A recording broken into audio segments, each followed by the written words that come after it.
Hey guys, welcome back to the channel. Behind me is a 2016 BMW X1 all-wheel drive, and today we are going to be replacing the rear pads and rotors on the vehicle.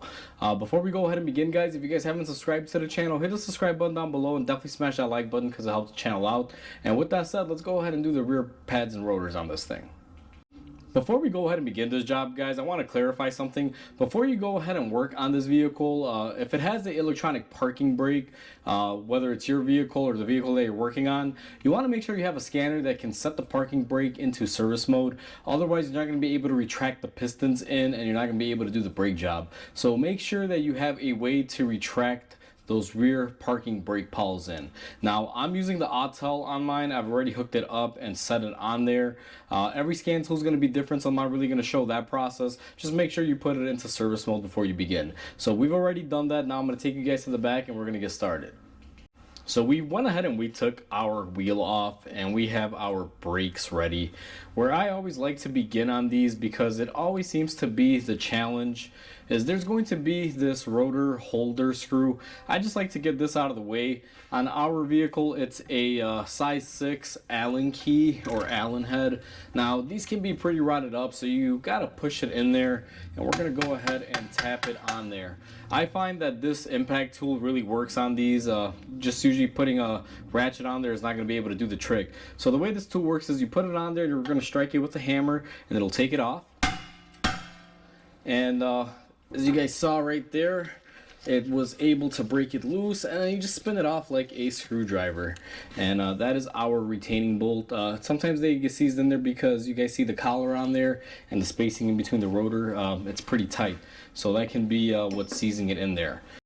Now that we have our rotor screw removed, we got to remove this spring. Sometimes you can use a screwdriver and get it out, but just be careful so it doesn't fly at you. What I like to do is I grab them, and this doesn't work all the time, and I just push back, and as I'm pushing it back, I'm pulling out, because the way this works is you got these little cutouts. You guys can see the little hook on there. And what that does is it gets inside of here. So when you pull it back, you're releasing the hook and then you just yank it out. Should be able to get it off pretty easy. They don't tend to fight you too much. Now that we have that off, I'm going to go ahead and set you guys in the back, and we're going to be removing our caliper brake pad wear sensor here. So let me go ahead and position you in the right spot. Alright guys, so we are looking at our brake pad wear sensor. What you want to do on these is just take them off and get them out of your way. Now I'm going to be replacing mine, so what I like to do is just get in here, kind of free it up just by moving it side to side, and what I'm going to do is try to yank on it.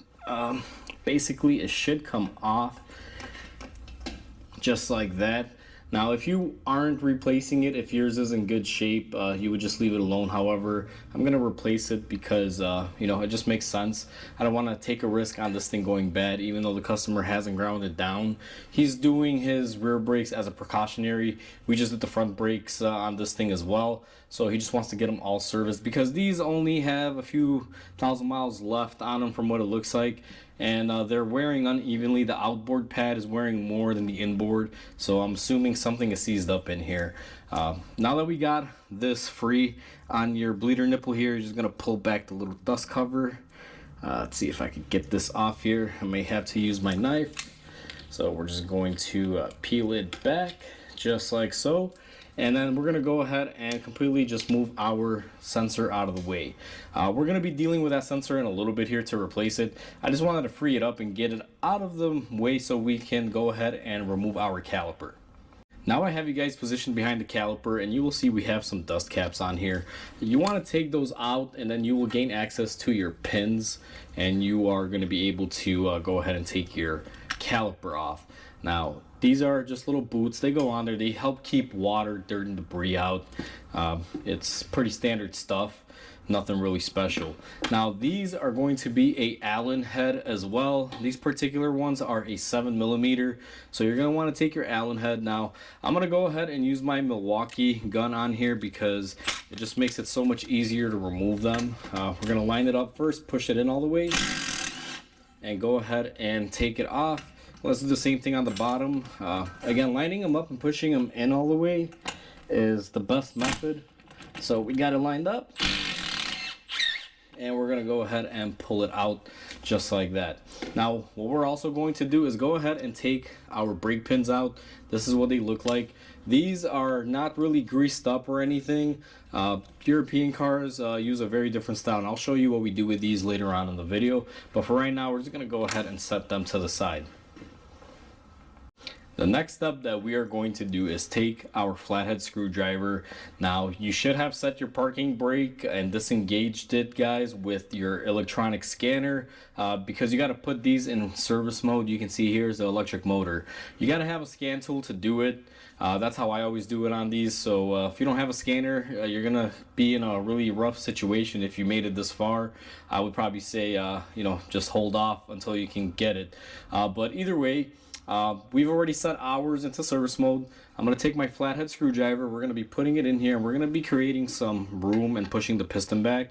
So what I do is just put it in there, and you guys can see we are compressing our piston. Now this method doesn't compress the piston all the way. It just, you know, gets it out of your way. And then what that allows you to do is go ahead and get your caliper, and I'm going to rest it here on this lower control arm, just out of the way slightly. For this particular car, we don't have to remove this bracket to get our rotors off, as you guys will see here in the next clip. But what I am going to do, and sure enough, the reason why these have been wearing unevenly and they've been making some noise is because they are seized in here. As you guys can see, this inboard pad is pretty bad. So we're going to be replacing the rotors on this too. I'm not too worried about scratching them up or anything. Doesn't look like this one's going to want to come off, so we will probably have to get that one off when we take off our rotor. The next step, what I'm going to do is go ahead and position you guys on the front, and I'll show you guys how to remove this rotor. So now to take off our rotor, we previously removed our holding screw, and this thing is still pretty tight in there, simply because it is seized onto the hub. Now what we're going to do is take our hammer and we're going to hit it off.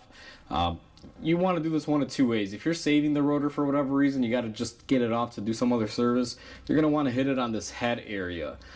Since we're going to be replacing it, I'm just going to hit it down here, and be careful because sometimes these can come flying out.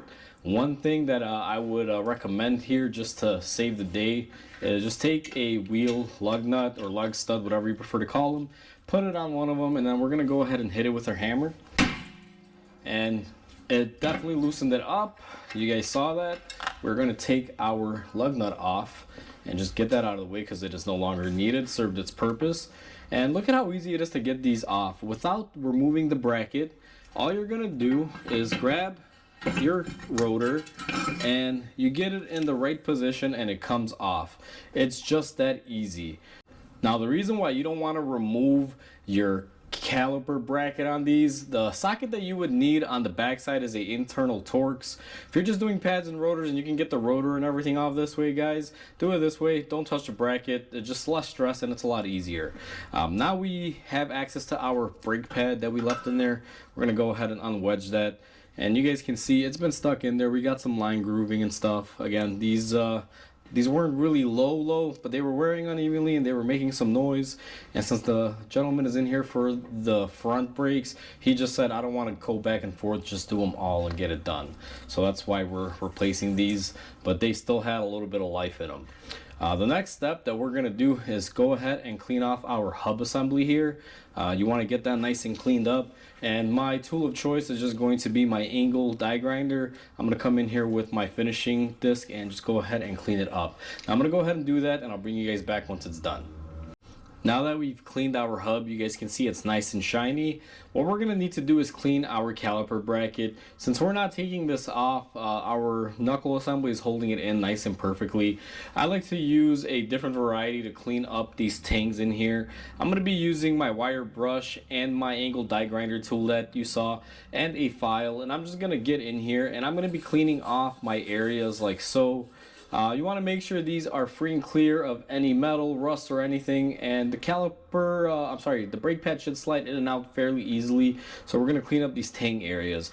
I'm going to go ahead and get that done off camera, and then I'll bring you guys back in, and what we're going to do is grease them up after we clean them up.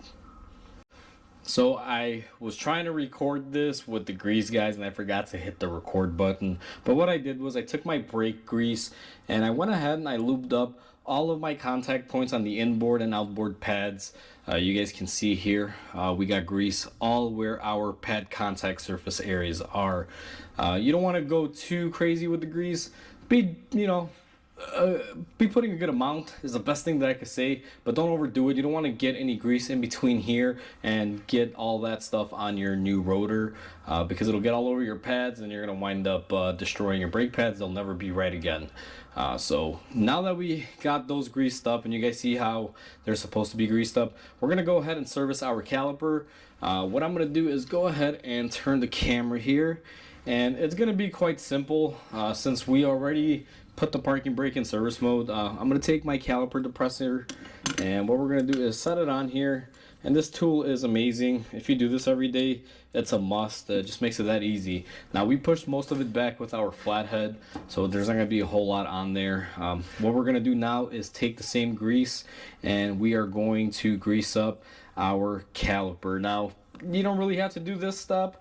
The reason why I do this and the way I like to explain it is that anytime you have metal to metal contact, which this will be metal to metal because it will be contacting the back of your brake pads, you just want to have some cushion room, and the grease will apply a nice little cushion and help keep it from making any noise. Generally what you want to do is just get the inside of the ears here. It's a hard angle to show, and then get the whole caliper piston there, and don't be afraid to get it around the boot. Just to help it from sticking on anything and getting caught up and then breaking. Now that we got that done, we are going to be installing our rotor. To install our rotor, we're going to grab our new one, and all you're going to do is line it back up in the tang and drop it on in there. It's really simple. Now what we're going to do is go ahead and line it up, and we're going to reinstall our retaining screw for our rotor. Now here's the thing, guys, and I gotta zoom you this way. If you don't reinstall this screw, you can get away with it, but what winds up happening is this rotor will always move on the hub, and sometimes your lug holes here where you're tying up your tire, they may go out of place because it may be a pain to line them up later. And every time you take every tire, those will be out of alignment. So to avoid doing that, if you're able to reuse that screw that we took off that helps keep it center, I always recommend putting it back on. In this case, we didn't really break ours, and we are going to go ahead and reuse it. Now you don't need to tighten this like crazy, snug it up by hand. That's it. I don't really put any impact tools or anything on there, just to make it nice, quick, and simple. The next step that we are going to do is go ahead and prep our brake pads and our brake pins for our caliper. I'll show you how that's done. So we're going to start off with our brake pins. All you need to do to these is take them and run a rag through them, and if you have very light sandpaper, just clean up the little dark spots, or maybe a wire brush. Clean these up, make them nice and perfect. Don't take any material off. Definitely do not grind on them or anything. Just clean them up, and you could do this one of two ways. Some people put a light coating of grease on here. However, from the factory, they don't really come with any grease because it's like a squeegee. It's so tight it'll just wipe itself clean as it's being pushed out. But that's how you service the pins. I'm going to do that off camera, and then I'm going to reinstall them on our caliper. For reinstallation on the caliper, it's quite simple. You just take them and push them back through where they go. Just as simple as that. Now that we have that out of the way, I'm going to show you guys the brake pads. Now, if you grab your brake pads and you look at them, they look identical almost. Here's one and here's the other one. Except you notice this one has a little square cutout towards the top and this one doesn't. So you have your inboard pad, that's the one with the little square cutouts. And what you're supposed to do there is install the spring. And this was going to be a little difficult, but let me move behind the camera. The way the spring works is you're going to line it up with your brake pad wear sensor area, and you're just going to push it in, make sure it's nice and locked in there, and you guys can see our spring is nice and springy, doing its job.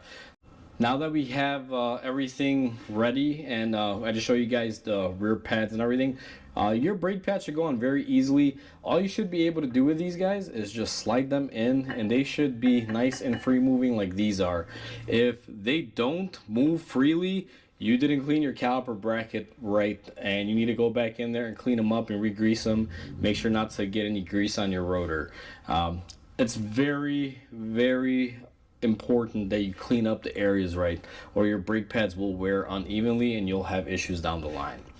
Now that we have that done, what we're gonna do is install our caliper. Let me get some tools ready and I'll show you guys how we go ahead and do that. All right, I got my tools all ready. What we're gonna do is take our caliper. We've already cleaned up our pins and we reinserted them off camera. And what we're gonna do is just go ahead and line it up. And then we're gonna start pushing our pins in, kind of to the point where they start almost threading in. And then what I'm going to do is take the same Allen and I'm going to start threading them in. Do not use a gun on this process, guys. Always hand thread these. If you use an impact gun or something, if you wind up stripping them, you're gonna need a bracket, and that can be expensive because sometimes you can't buy the bracket separately. You gotta buy it with the actual caliper. So save yourself the headache. Make sure you just hand thread them. Now that I've started them off here, I'm just gonna go ahead and tighten these up all the way and get them torqued up, and I'll show you guys the next step. Now that we have our brake pins torqued on there, don't forget to buy your dust caps. They just push right back on. You guys saw earlier how we took them off. Just push them back into place. Don't forget these because it's important to keep water and dirt out of there so nothing freezes up. Now what we're gonna do, we are almost near completion, is take our spring for our front, and we're gonna be using a new spring because we got quality pads. And what you're gonna wanna do, the way I like to start them off, is take the top, loop it in there, and then stick the little, I guess you can say, hook portion into your caliper. And then what you're gonna wanna do is hold it in the center and push this other leg in. And now we're gonna use the same approach where we push in and pull towards us. My hand is probably gonna cover this up, but you guys saw it's kind of the same order that we took it off, but kind of reversed because we're actually trying to hook it on. So we're trying to do one of these, and that's how you hook that back on. One thing I like to do just to make sure is I just take something, I'm going to use my little impact tool, and I just start hitting on it very lightly, tap it, make sure it's in the correct spot. Sometimes those little hooks on the inside don't grab the inside area, and by tapping it you'll get it to hook on there. Sometimes you'll hear like a little spring noise like ting, and that means it's set. Now that we have that done, the last thing that we have to do is our brake pad wear indicator.